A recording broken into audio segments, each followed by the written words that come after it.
हिना के लिए हालात ऐसे बन गए थे जैसे नदी के तेज बहाव पर कागज की कोई कश्ती बहती जा रही हो। इसकी अपनी कोई मर्जी और इख्तियार नहीं था।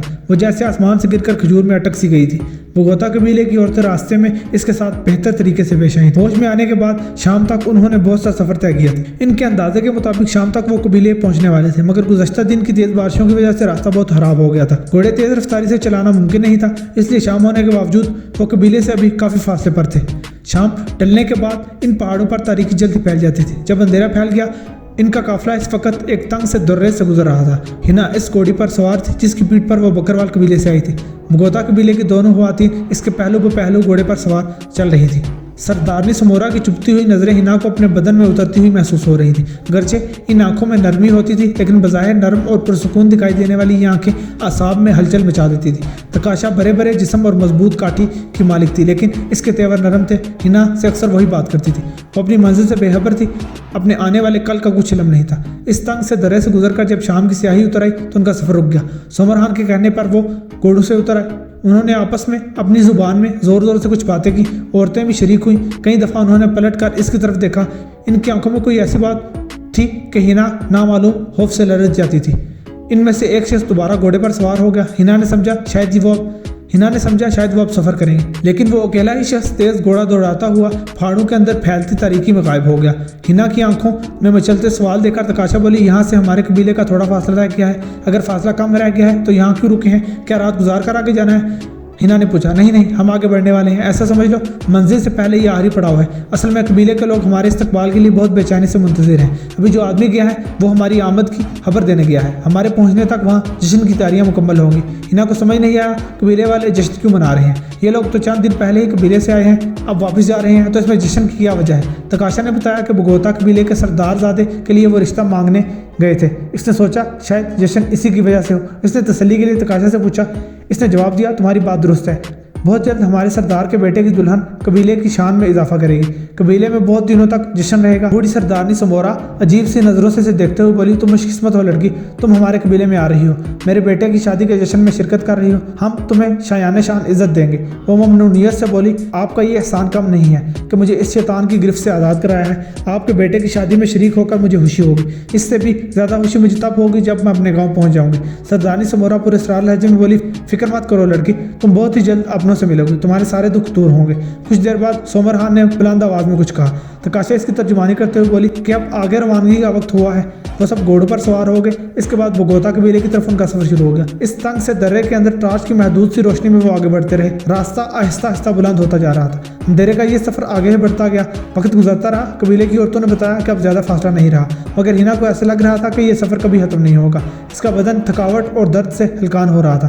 3 दिनों में वो मुसलसल सफर में थी। अब सफर के इस आखिरी पड़ाव में वो पूरी उम्मीद थी कि बोगोता कबीले में वो चंद दिन आराम से गुजारेगी, फिर इसके अब्बा सलमान पहुंच जाएंगे। इसके बाद वो जल्द ही अपने गाँव में होगी, जहाँ सुहाग का सुर्ख जोड़ा और मोहब्बतों की सीज उसकी मुंतजिर थी। सुर्ख जोड़ा और सलमान का ख्याल आते ही इसका दिल कट सा गया। वो इसे भूली कब थी, अपने सांसों के साथ साथ इसे याद करती थी। मायूस कुन लम्हात में भी इसकी आंखें हिना के लिए उम्मीद और हौसले का मौजब बनती रहती थी। टूटने के बावजूद वो अब तक जिंदा थी और सलमान की मोहब्बत की ताकत थी जिसने गिरते गिरते से संभाला था। बिलाहिर रोशनियां नजर आते ही इसके हम सफ़र मर्द और औरतें खुशी से और जोश से चीखने चिल्लाने लगे।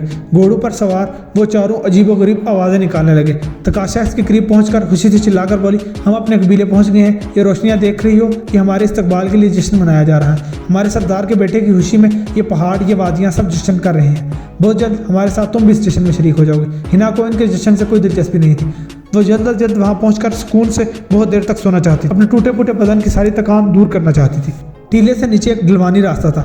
इनके घोड़े इस ढलवानी रास्ते से होकर हमवार जगह आ गए। अब वो सामने दूर दूर तक फैली वादी थी जिसमें फूटती हुई रोशनियों का अक्स इन तक पहुंच रहा था। हिना ने देखा बहुत सी मुतहरिक रोशनियां करीब आती जा रही थी। शायद वो मशालें थी। लोगों के चीखने चिल्लाने की आवाज़ें भी बढ़ती जा रही थी। कुछ ही देर में बस्ती की तरफ आने वाले करीब पहुंच के मशालों की रोशनी में वो सब वाज़ेह दिखाई दे रहे थे। वो सब एक नामानूस जुबान में जोर जोर से कोई गीत गा रहे थे। हिना इनकी जुबान समझ नहीं पा रही थी, मगर इनकी जोश और मसरत का जज्बा इनके महसूसात को जाहिर कर रहा था। वो हैरत से सोच रही थी कि सरदार के बेटे की दुल्हन अभी साथ नहीं, सिर्फ शादी की बात आगे बढ़ी है। इस पर इतना जश्न क्यों मनाया जा रहा है? तो दुल्हन जब ब्याह कर आएगी तो इसकी खुशियों का कोई ठिकाना ही नहीं होगा। तकाशा करीब आकर बोली, हमारे कबीले के रस्म और रवाज तुम्हारे लिए हैरान कुन होंगे, इनसे तुम परेशान मत होना, तुम अपनी इज्जत और एहतराम देकर खुश हो जाओगी। वो बोली, मुझे हैरत इस बात पर हो रही है कि अभी दुल्हन आई नहीं, इसके बावजूद इस कदर जश्न क्यों मना रहे हैं। इसकी ये बात सुनकर एक मानी हेज मुस्कुराहट इसके चेहरे पर नमूदार हुई। अभी तुम हमारे कबीले के बारे में कुछ नहीं जानती हो, बहुत जल्द तुम्हें मालूम हो जाएगा, फिर तुम्हारे सवाल का जवाब भी मिल जाएगा। इसी असना में मशल बरदार लोगों ने इनको घेर लिया। इनके दुआया गीत बुलंद होने लगे। फिर उन्होंने अपनी सारी मशलें एक जगह ढेर कर दी। इसके बाद दायरे की शक्ल में इन मशलों के गिर्द रक्स करने लगे। ज़रा सी देर बाद वो रक्स खत्म करके साथ झुका कर खड़े हो गए। इनके खामोश होते ही सोमर खान ने घोड़े की पुश्त पर बैठे बैठे मुकामी ज़ुबान में इनसे कुछ कहना शुरू कर दिया। इसकी गुफ्तगू हिना को समझ नहीं आ रही थी, लेकिन वो महसूस कर रही थी कि इसकी तकरीर के दौरान बस्ती के लोग सर उठा उठा कर इसकी तरफ देख रहे हैं। इनकी आंखों में एहतराम था और ताज़ीम थी। सोमर खान के खामोश होते ही बस्ती के लोगों ने मशलें फिर हाथों में उठा ली। इस वक्त हिना शदीद हैरत से उछल पड़ी जब बस्ती की औरतों ने इसकी घोड़ी को घेर लिया। कोई इसके हाथों को छू रही थी, कोई इसकी टांगों को हाथ लगा रही थी। वो नामानूस सी जुबान में कुछ गाती हुई इस घोड़ी के आगे रक्स करती हुई चलने लगी। हिना को समझ में नहीं आ रहा था कि ये सब क्या है। सोमर खान ने ऐसी बात क्या कह दी है कि इसकी बस्ती की तरफ आने वालों के लिए वो मरकज़े निगाह बन गई थी। इनकी औरतें इसे एहतराम और मोहब्बत से छू रही थी। तकाशा इसके करीब अपने घोड़े पर सवार चल रही थी, कभी कभी इसकी तरफ मुस्कुराहट से देख लेती। हिना ने चिल्लाकर इससे पूछा, ये सब क्या है? औरतें मेरे साथ ऐसा सलूक क्यों कर रही हैं? तकाशा हंसते हुए बोली, तुम्हें खुश होना चाहिए, ये सब तुम्हें इज्जत दे रही हैं, मुझे तो हसद हो रहा है। हिना बेजारी से बोली, मेरे पास तुम्हारे हसद का इलाज नहीं, लेकिन इन औरतों से कहो मुझसे दूर रहे।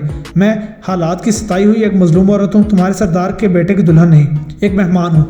हमारे रिवाज के मुताबिक मेहमान का इस्तकबाल इसी तरह किया जाता है। वैसे एक दुल्हन भी तो इब्तिदा में मेहमान होती है, फिर आहिस्ता आहिस्ता मालिकन बन जाती है। अभी तुम मालिकन नहीं हो, मगर खुद को मेहमान समझकर हमारे रिवाज की लाज रख लो। कबीले पहुंचकर तुम्हें बहुत हैरान कुन और परेशान कुन बातों का सामना करना होगा, इसलिए जहनी तौर पर खुद को तैयार कर लो। हिना बेबसी से एक गहरी सांस लेकर रह गई। उनका काफिला आगे बढ़ता चला गया। बस्ती से आए मर्द और औरतें इस तरह मछले हाथों में उठाए चिल्लाते इसके आगे पीछे दौड़ते हुए आ रहे थे। इनकी औरतें ऐसे फुर्तीली और चाको चौबंद थी कि रुके बगैर घोड़ों के साथ दौड़ते हुए कबीले की तरफ बढ़ रही थी। कुछ देर बाद वो कबीले के पास पहुंच गए। भुगता कबीला कच्चे पक्के मकानों पर मुश्तमिल था। कुछ मकानों की छतों पर लोहे की चादरें थी, अक्सर मिट्टी की बनी हुई थी। सर्दियों की शदीद बर्फबारी और तेज़ बारिशों से महफूज रहने के लिए मिट्टी की छत अहम किरदार अदा करती थी। घोड़ों और पैदल लोगों पर मुश्तमिल ये काफिला कबीले के करीब पहुंच गया तो इनके इस्तकबाल के लिए जैसे पूरा कबीला उमड़ आया था। मर्द, औरतें, बच्चे, हर कोई जोश मुसरत के साथ गाने और नाचने में मसरूफ़ था। वो थके थके अंदाज में बोली, मुझे लोगों के शोर और जोश व खरोश से ये फिक्र लाक हो रही है कि रात भर ये सूरत हाल रहेगी। खुदा के लिए मुझे किसी अलग कमरे में पहुंचा दो, मेरा जिस्म बहुत दर्द कर रहा है। फिक्र मत करो, कुछ ही देर बाद लोग अपने अपने घर चले जाएंगे, फिर तुम्हें आराम का मौका मिल जाएगा। ये कहकर इसने अपने करीब मौजूद 3 औरतों से मकामी ज़बान में कुछ बातें की। इसके बाद हिना को इनके साथ जाने का इशारा किया। हिना घोड़ी से उतरकर इन औरतों के साथ नाचते गाते मशअलों की रोशनी में जश्न मनाते लोगों के बीच में से होते हुए एक तरफ चलने लगी। इसकी खिदमत पर मामूर 3 औरतें दरमियानी उम्र की थी, कद काट की मजबूत और चुस्त थी और बिल्कुल खामोशी से इसके साथ चल रही थी। कुछ देर बाद मशअलों की रोशनी में उन्होंने एक बड़े से दरवाजे के पास पहुंचकर इससे रुकने का इशारा किया। दरवाजे के साथ बुलंद फसील थी। इस बड़े से दरवाजे के अंदर दाखिल हुए तो एक तरफ वसी और रीज़ सहन था, दूसरी तरफ कम बुलंद छतों वाले कमरे बने हुए थे। इनके बीच एक राहदारी सी बनी हुई थी। हिना इन औरतों के साथ इस राहदारी पर चलते हुए एक कमरे में आ गई। कमरा ज्यादा बड़ा नहीं था, इसकी छत लकड़ी के तख्तों और सतून की थी। एक तरफ छोटा सा पलंग था, कमरे के वस्त में अंगीठी नस्ब। तीनों औरतें इसके साथ कमरे में आई और कोई बिस्तर बराबर कर रही थी, कोई अंगीठी गर्म कर रही थी, एक इससे अपनी जुबान में कुछ कह रही थी। हिना ने इनसे शीना में बात करने की कोशिश की मगर वो समझ नहीं सकी। इसे तकाशा और बूढ़ी सरदारी समोरा पर गुस्सा आ रहा था, जिन्होंने इस कबीले में पहुंचकर इससे इन तीनों बेजुबान औरतों के हवाले कर दिया था। औरत जो कुछ इससे कह रही थी वो उसके पल्ले नहीं पड़ रहा था। वो जिनजला के बोली, तुम क्या कहना चाहती हो? तकाशा की तरफ से बोला। वो औरत हमानुकू की तरह इसका मुंह तकने लगी। हिना गुस्से से चिल्लाकर बोली, तकाशा तकाशा, जाकर इसे बुलाओ। तकाशा का नाम लेने से शायद वो कुछ समझ गई। कुछ देर इसकी तरफ सोचती नजरों से देखती रही, फिर वहाँ मौजूद दूसरी औरतों से कुछ कहती हुई बाहर निकल गई। हिना कमरों में मौजूद दोनों औरतों को इशाराती ज़बान में समझाने लगी कि वो बाहर चली जाए, वो बहुत थक गई है, इसे सोने दे। इसकी बात वो बेशक समझ नहीं सकी मगर इसके इशारों को वो समझ गई।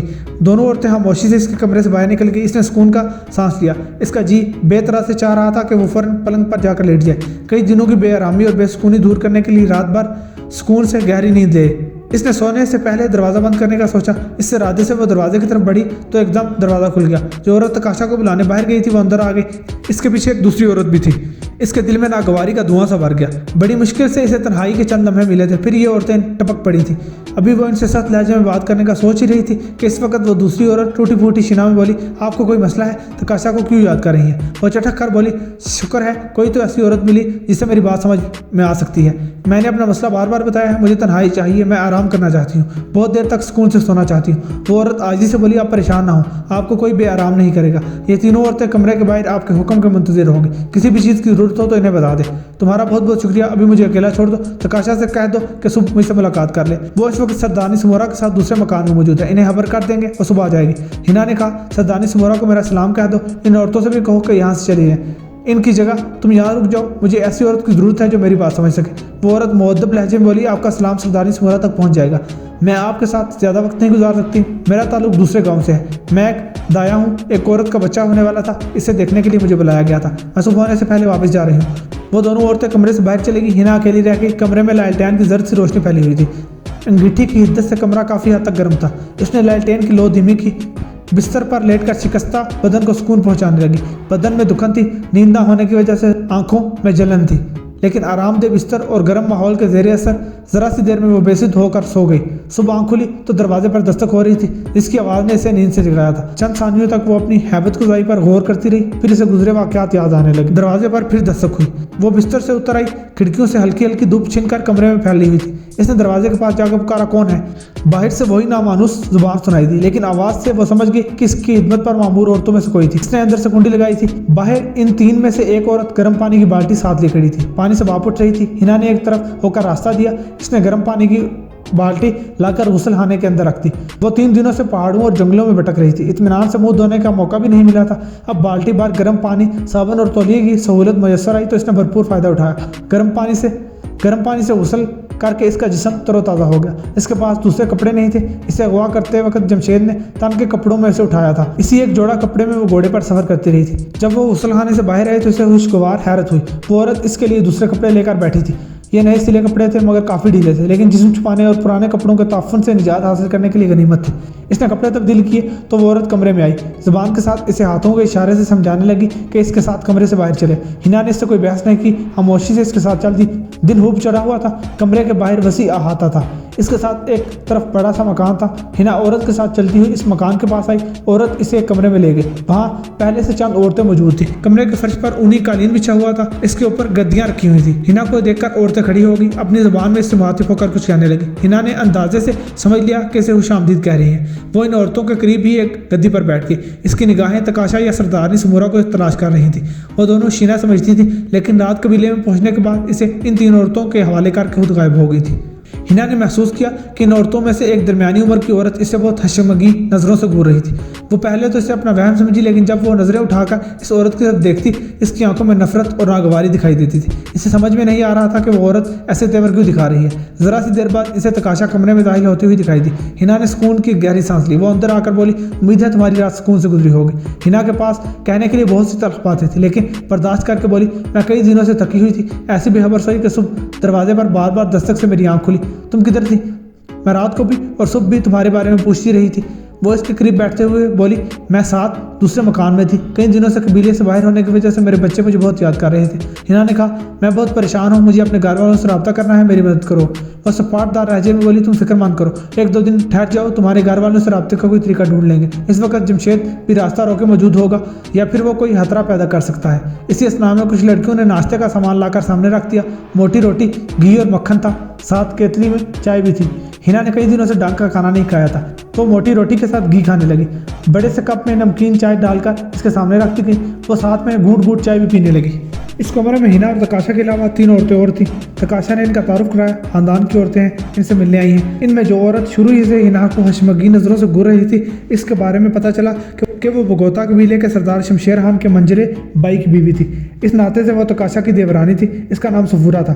हिना को इसकी आंखों में अब भी सर्द मोहरी दिखाई दे रही थी। वो तकाशा से इसकी वजह पूछना चाहती थी। इस वक्त इस औरत ने तकाशा से अपनी ज़ुबान में कुछ कहा। इसके जवाब में तकाशा के चेहरे पर गुस्से की सुर्खी फैल गई। इसने कारदार लहजे में जवाब में कुछ कहा। इस जवाब से बात खत्म नहीं हुई, बल्कि दोनों तरफ से तुंद तेज जुमलों का तबादला होने लगा। वहाँ मौजूद दूसरी औरतें पहले तो खामोश रहीं, फिर इस तू तकरार में उन्होंने भी अपना हिस्सा डाला।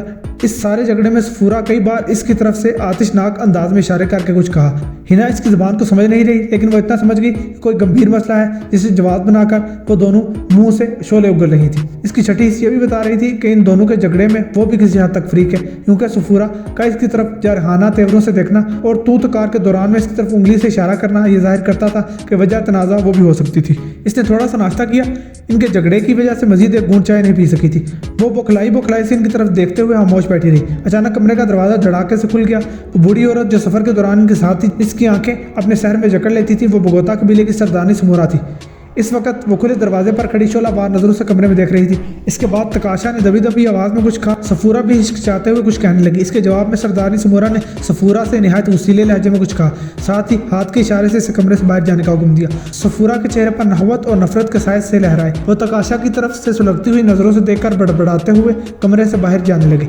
सरदारनी समूरा करीब आ गई। हिना से टूटी फूटी शिना में बोली, तुम इस झगड़े से परेशान मत हो, ये हमारा खानदानी मसला है। हिना बोझिल लहजे में मुहातिब हुई, मुझे आपके मसाइल से कुछ लेना देना नहीं, मैं खुद ही पहले से परेशान हूँ। के लिए मुझे अपने घर वालों से रब्ता करने में मदद करें। और संजीदगी से बोली, तुम्हारी परेशानी जल्द दूर हो जाएगी, तुम्हारे घर वालों से भी रब्ता करने के लिए हम बंदे भिजवा देंगे। अब तुम अपना नाश्ता मुकम्मल कर लो। सरदारनी समूरा ये कहकर बाहर चली गई। तकाशा ने इसकी कप में मजीद चाय डालकर इसरार के साथ एक कप और पिलाया। हिना चाय का घूंट लेते हुए बोली, ये सब क्या हो रहा था, तुम दोनों झगड़ क्यों रही थी? और नफरत से बोली, मेरी देवरानी सफूरा हसद और गुस्से से पागल हो रही है। मैंने सरदार के बेटे का रिश्ता तय कराया है। सफूरा को यह बात पसंद नहीं। वो चाहती थी कि इसकी बेटी से इसका रिश्ता हो जाए। इसकी वजह से वो नागिन की तरह मुंह से जहर उगलती रही। हिना ने कहा, सरदारनी समूरा के रवैये से जाहिर होता था वो भी तुम्हारे साथ है। सरदारनी समूरा शुरू ही से इसे नापसंद करती है, क्योंकि सफूरा लगाई बुझाई में महारत रखती है। यहाँ की बातें वहाँ तक पहुँचा के कोई ना कोई फितना पैदा किए रखती है। इसकी वजह से कई झगड़े होते हैं। हिना कुछ सोचते हुए बोली, इसकी दुश्मनी तुम्हारे साथ है। मैंने इसका क्या बिगाड़ा है? जब से इस कमरे में आई हूँ, इसकी नज़रों में मेरे लिए नफरत ही मौजूद है। इसने मेरी तरफ इशारा करते हुए कुछ कहा भी था। आखिर इसे मुझसे क्या पुरखाश है? तकाशा एकदम गड़बड़ा सी गई। दूसरे लम्हे खुद को संभालते हुए बोली, मैंने बताया ना, वो पागल हो गई है। तुम हमारे साथ आई हो, यहाँ इज्जत और एहतराम से मौजूद हो। अब हमारी जिद में तुम्हें भी अपना दुश्मन समझ लिया है। चलो दफा करो इसे, तुम अपना नाश्ता मुकम्मल करो और कमरे में आ जाओ। मैं कुछ देर में तुम्हें आगे सरदार से मिलवाने ले जाती हूँ। वो शिक्षाते हुए बोली, तुम्हारे सरदार से मेरा क्या ताल्लुक है? मैं कमरे में ही आराम करती हूँ। तकाशा ने कहा, सरदार ने तुम्हारे बारे में सुना है, तुमसे मिलना चाहता है। सरदारनी समूरा भी ताकीद करके गई है। क्या मैं तुम्हारे सरदार से अपने घर वालों से मिलने के लिए मदद की बात कर सकती हूँ? तकाशा बेनियाजी से बोली, पहले तुम सरदार से मिल लो, इससे मुलाकात के बाद तुम खुद जान जाओगी कि वो तुम्हारी किस हद तक मदद कर सकता है।